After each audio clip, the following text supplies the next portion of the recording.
Halo para netizen-netizenku, selamat datang di channel Kacang ini.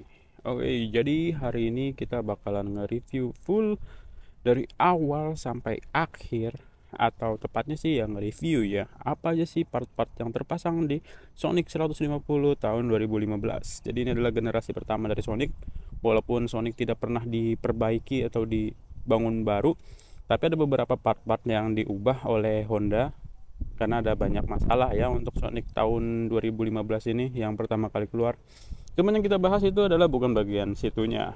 Jadi apa aja sih yang terpasang di motor Sonic 150 milik gua. Ini adalah penampakan dari sisi samping, yang dimana kalau misalnya kalian ngikutin channel Kacang ini tuh, yang pertama kali gua ganti itu adalah si kalipernya.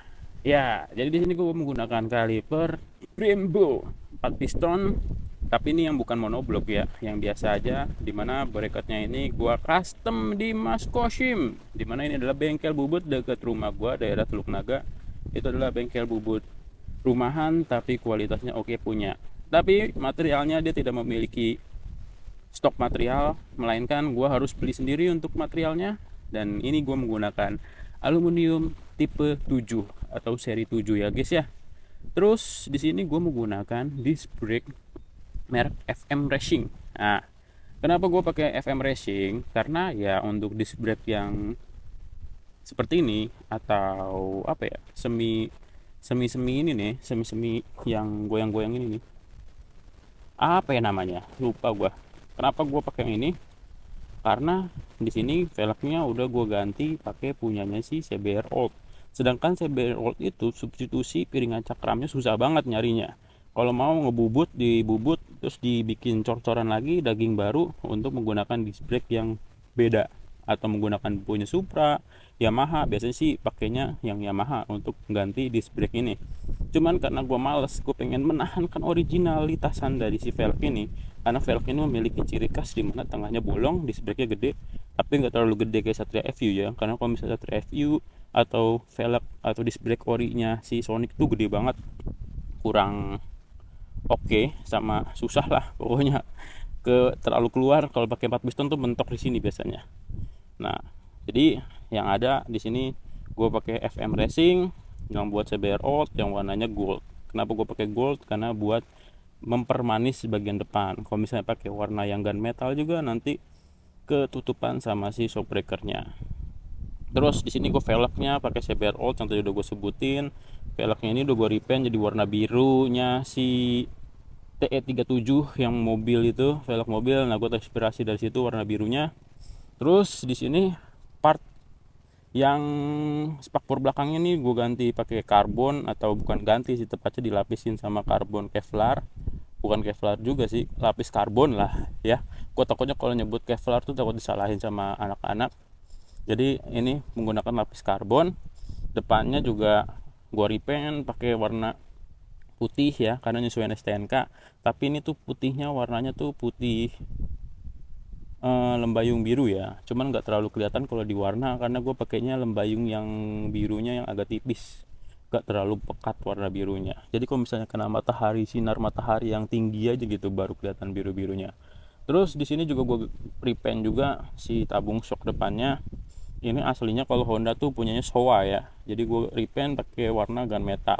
Kenapa gue milih gunmetal? Karena motor-motor Thailand atau keluaran Thailand tuh warnanya gunmetal. Jadi gue terinspirasi dari produk-produk motor Orion dari Thailand. Ya biar pemanis juga sih ya, kalau warna hitam kan basic biasa aja. Terus kita naik ke sini, ke headlamp. Di sini gue headlampnya juga sama, udah gue ganti menggunakan LED. Di sini gue gantinya di Hyundai Alfian ya. Jadi kalau misalnya kalian mau pesen langsung kontak aja orangnya. Di sini gue pakai Pro G, tapi sennya tetap mengandalkan sen original, tidak menggunakan LED. Pro G nya satu aja, karena kalau misalnya Sonic pakai dua gue agak tahu tuh muatnya di mana, taruhnya juga udah gimana. Ini udah sempit banget, ini aja juga agak dimajuin si Pro G nya, jadi agak mentok sama si Mikanya, tapi tetap fungsi. Dan ini gue pakai yang leveling. Terus di sini juga sama, udah gue lapis karbon ya kan. Nah, lapis karbonnya di mana sih bang? Di DJS Auto. Di sini gue melapis karbon full set bagian yang part bodi kasarnya itu semua di DCS Auto ngabisin budget hingga sampai dengan 3.500.000 ya. Cukup mahal tapi kualitasnya oke punya, nggak kayak yang di TikTok biasanya udah beberapa minggu aja udah pada ngelotok dan udah ngebayang-bayang gitu. Nah kalau ini tuh gila, no. Kilauan cahayanya juga presisi, jadi kayak bukan lagi dilapis ini. Keren nih si DCS. Terus kita turun ke bawah sini. Nah, yang tadi udah gue bilang bahwa kalau misalnya si velg CBR Old ini gue pasang atau PNP-in di Sonic. Nah, tujuannya atau apa ya, biar keren aja sih tujuannya, biar beda daripada yang lain. Nah, tapi kekurangannya karena Sonic memiliki yang namanya speedometer yang menggunakan sensor, jadi di sini tuh bolong. Jadi akhirnya kita harus bikin atau ngebubut lagi pakai stainless steel. Nah, karena gue lebih suka pakai stainless daripada aluminium, karena stainless itu anti karat. Ini tanpa dicat warnanya tetap chrome kayak gini. Nah, ditutupin dah akhirnya biar lebih rapih gitu ya motor gue ya. Terus di sini bawahnya ya kan, gua udah kasih tahu tadi semua part dari bodi kasar dari Sonic ini semuanya udah full lapis karbon.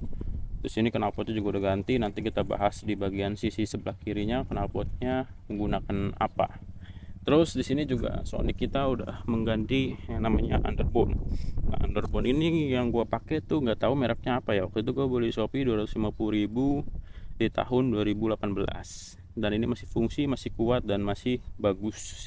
Hei. Terus lanjut ke atasnya, di sini gua menggunakan shock Ohlins ya. Ini shock Ohlins sebenarnya kurang pas ya di Sonic ya, karena agak gancet dan bisa dilihat Ohlins gua pada baret-baret. Gua nggak tahu nih shock Ohlins ini sebenarnya buat Ohlinsnya Sonic apa buatnya si Ninja ya, karena shock Ninja sama Ohlinsnya Sonic itu sama, cuman beda diameternya doang. Kalau Sonic itu lebih kecil dibandingkan shock diameternya si Ninja, diameter dalam pernya ini si springnya gitu. Oke, kita lanjut ke si swing arm belakang. Di sini swing arm belakang gue menggunakan ori di repaint warna gunmetal juga sama kayak depannya, biar keren aja, nuansa original Thailand. Di sini juga gue ganti gear set. Nah, gear setnya ini gue ganti pakai punya TK Racing, rantainya rantai yang biasa aja karena gue pakai harian. Kalau misalnya pakai o-ring terlalu overpriced karena penggunaannya pun harian. Jadi kalau misalnya kalian bilang berisik apa enggak berisiknya itu tergantung kalian perawatan rantai kalian masing-masing ya. Karena penciptaan rantai pada dasarnya tuh awal-awal tanpa o-ring. Jadi seharusnya aman-aman aja. Terus sama ya, si velg belakangnya juga gue warnain biru TE37. Biru-biru apa ini ya, biru-biru anodis tua gitu ya. Tapi ya ginilah perawakan belakangnya. Terus lanjut ke atas, di sini gue gak ganti sih, sama nih behelnya juga gua lapis karbon di DCS Auto. Terus di sini kaliper belakangnya juga udah gua ganti menggunakan yang namanya Brembo 2 piston. Dan di sini juga sama nih, bracketnya juga udah gua ganti pakai bracket buatan si Mas Koshim. Jadi teman belakang semua menggunakan tangannya Mas Koshim, dan sama ini juga bracketnya gua pakai bahan sendiri ya, seri 7 juga. Terus di sini yang tadi gue udah bilang knalpot. Ini dia knalpotnya. Gue menggunakan knalpot WRX Limited Series. Dimana WRX Limited Series ini diciptakan untuk menaikkan performa saja, tapi tidak mengambil suara yang berisik. Nah, nanti kita bahas di video yang berbeda untuk masalah knalpot ini. Gimana suaranya, gimana enaknya, gimana akselerasinya, apakah menjadi lebih ngeden apa gimana. Karena ini sedikit bocoran aja, pantatnya agak beda daripada yang free flow. Terus lanjut di sini master rem. Master rem yang depan belum kita bahas ya. Kita lanjut aja nih, master rem yang belakangnya ini gue menggunakan RCB yang ini, yang 400 ribuan. Ini gue nggak tahu ya seri yang mana, pokoknya ini lebih gede daripada yang RCB yang warna hitam. Ini gue pakai ini biar menyeimbangin piston belakangnya ya, yang 2 piston ya, karena piston bawaan si Sonic itu kan cuma satu. Gue takutnya kalau pakai original, pakai buatan Sonic, takutnya nggak ngangkat. Sebenarnya ngangkat aja, cuman berhubung karena biar sekalian aja ya, jadi gue ganti aja RCB. Terus lanjut di sini jok udah gue papas ya. Di mana sih gua papasnya? Karena gue berlokasi di Tangerang, jadi gue ngepapas jok ini tuh di DKT set modification. Inilah pokoknya seat modification. DKT seat modification. Jadi di sini tuh kenapa gua bikinnya di sini, karena si orang ini enak, bisa nyesuaiin keinginan kita, dan dia punya pengalaman lebih untuk ngasih jok yang proper untuk motor-motor kita ya. Jadi kalau misalnya kalian pengen ganti jok biar joknya makin enak, bisa aja datang ke DKT. Dia ada 2 di Cipondo, bukan Cipondo, Ciledug sama di Pinang. Jadi kalian datang berdasarkan lokasi kalian aja yang lebih dekat kemana. Nah ini semuanya full karbon ya, tadi udah gue jelasin. Terus lanjut, nah di sini di bagian si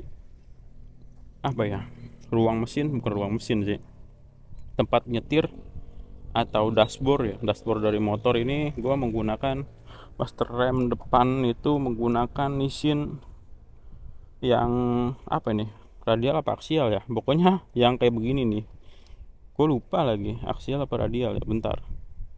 Jadi ini gue menggunakan namanya master rem radial, yang dimana master rem ini tuh bertujuan biar mengangkat si kalipernya itu yang depan nih, yang 4 piston bisa keangkat dengan baik. Jadi gue pakai punya Nissin, karena kalau misalnya pakai punyanya RCB itu sebenarnya bagus, cuman gue kurang suka karena gampang hilang di bagian sininya. Sebenarnya bagusan pakai RCB sih, karena lebih enak dilihatnya kalau di Sonic, cuman karena gue berhubung takut hilang ya, karena ini motor harian, jadi gue pakai mini aja ya. Tabungnya juga gede banget, kurang cocok sebenarnya di Sonic.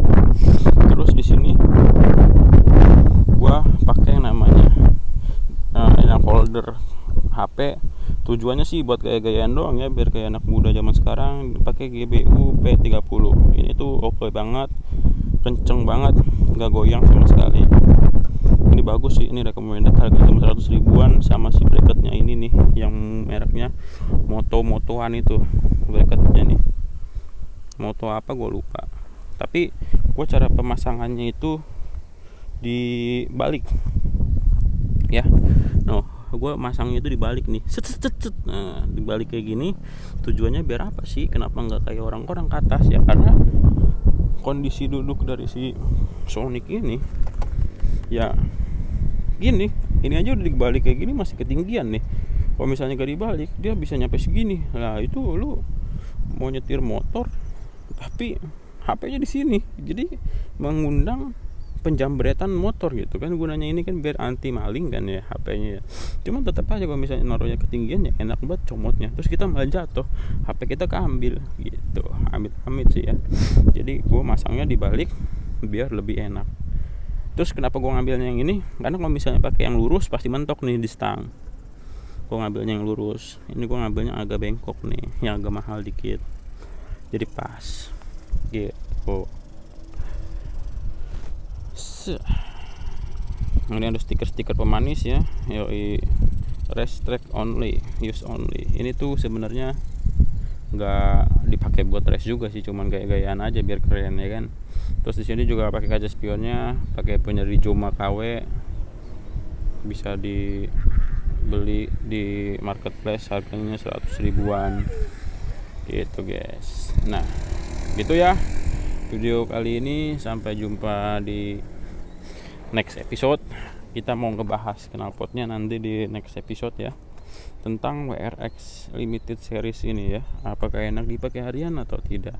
Dan ini adalah perawakan atau tampak dari jauh si Sonicnya. Kalau motor Sonic tuh looknya kurang sih ya, tapi ya udahlah ya, namanya juga motor harian.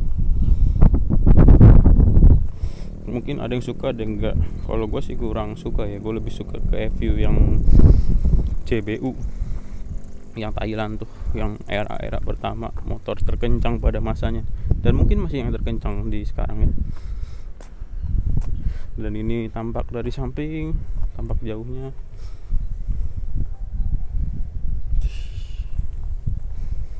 Lampu belakang nggak gue ubah sama sekali ya, masih ori, karena menurut gue udah proper, lampunya terang. Masih pakai bohlam juga, belum pakai LED. Tampak belakangnya, tampak kiri. Ini looknya sih look original banget sih ya motor gue ya. Oke, Gitu aja video kali ini, sampai jumpa di next episode. Gue Rudi Hidayat pamit, bye bye.